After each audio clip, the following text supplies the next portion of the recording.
আমার বাপের বাড়িতে রাস পূর্ণিমাতে বন্ধুরা লক্ষ্মী পুজো হয়। এই দেখো, তারই আমি ভিডিওটা বানাচ্ছি, ভালো করে দেখো। পুজো হয়ে গেছে, এবার বৌমা পাঁচালি পড়ছে, ব্রাহ্মণ পুজো করে চলে গেছে।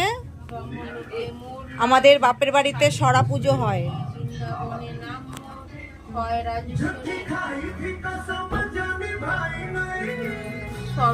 এই দেখো, সরা পুজো হয় আমাদের বাপের বাড়িতে। জগৎ সর্বত নাম কত জগতে